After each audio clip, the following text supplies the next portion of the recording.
I would say to young artists that don't worry about the market, which is all consuming now. It's where people go directly and what they care most about. And you need to work whether or not you have support. And the most important thing you can learn to say is no for artists.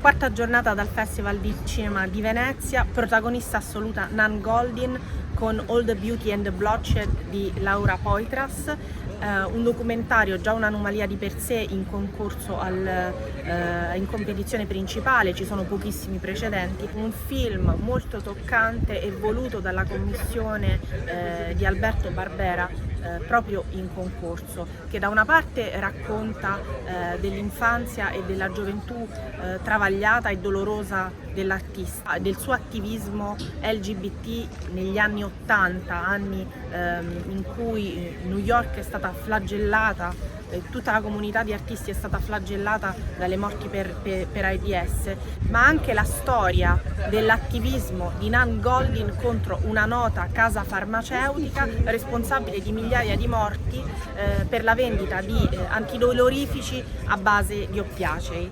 Noi di ArtsLife siamo stati alla conferenza stampa del film e abbiamo chiesto a Nan Goldin i consigli per i giovani artisti. Sentiamo che cosa ci ha raccontato. I would say to young artists that don't worry about the market, which is all consuming now. It's where people go directly and what they care most about. And you need to work whether or not you have support. And the most important thing you can learn to say is no for artists. Aren't a choice, actually. It's the things in front of me that I have to react to. And I was in a clinic to get sober, and when I got out, I realized there was a raging opioid crisis, overdose crisis actually. And I'd been basically in my own opioid crisis and cut off from the world. And so I saw what was going on and I felt, how can I affect it? And then I read some excellent journalism and found out about the Sacklers. And I only knew them as philanthropists since I was a child. And then it was revealed where their money came from.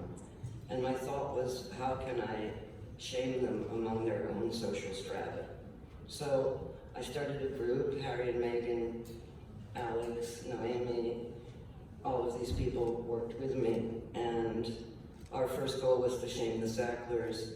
And then after that succeeded, and we got the names off the museums even earlier. We changed our focus to harm reduction and how to keep drug users alive and destigmatizing drug use. We were never anti-opioid, which people think. We're anti-overdose and people making money off overdose, sickening amounts of money. So now we're advocating very strongly for medication-assisted treatment, as Harry mentioned, overdose prevention sites, and destigmatizing and keeping people alive at their own place that they are in their lives, not asking people to go into some kind of recovery. And a woman just got cured, and of course that's a hope, but it's still raging. And the stigma, AIDS phobia, killed so many people, and they killed my community. And I don't want to let another community die, but I think that David Winterovich is saying in 1989, isn't it ludicrous that here I am dying of AIDS and there's no health care? And that's even worse now in America. Nothing has gone in the right direction. Nothing. People are not taken care of. And my proudest thing is that we brought down a billionaire family in a time when billionaires have a different justice system than the rest of us. And there's total impunity in America. And we brought one down so far.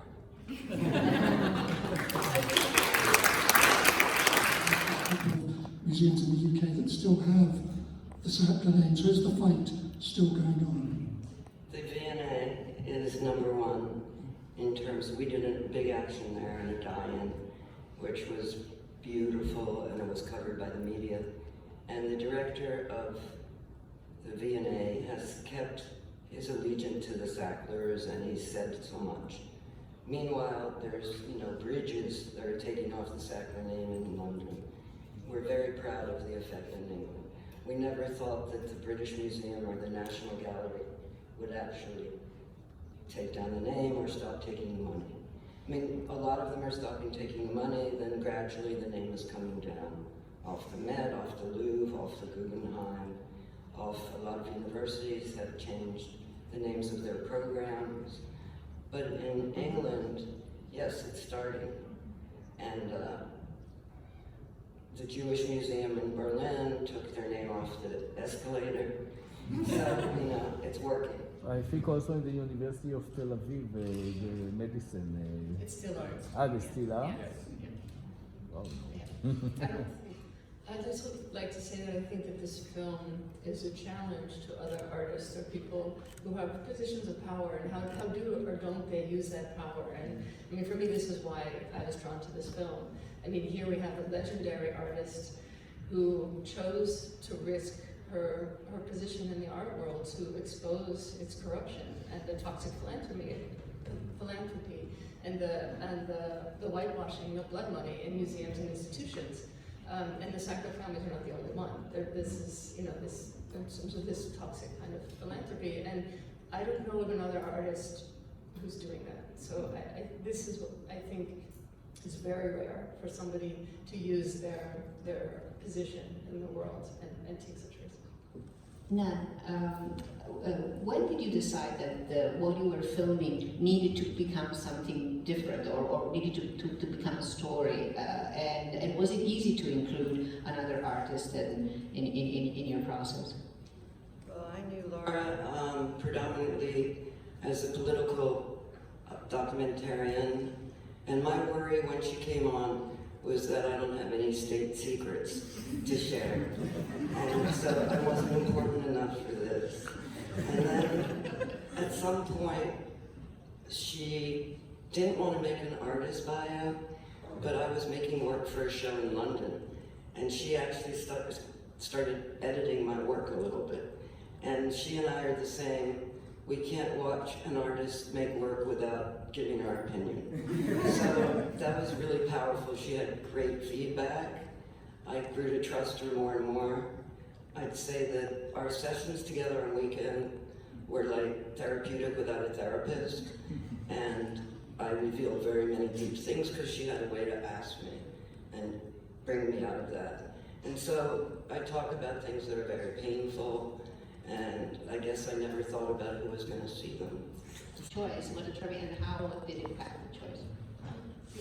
Like I said, that's what allowed it to be so intimate. I mean, Laura first filmed us in London when I had an opening in the Marian Goodman Gallery in 2019. And nobody was even conscious of her filming. I mean, it's the fly on the wall technique where that kind of invisibility allows life to go on without any interception.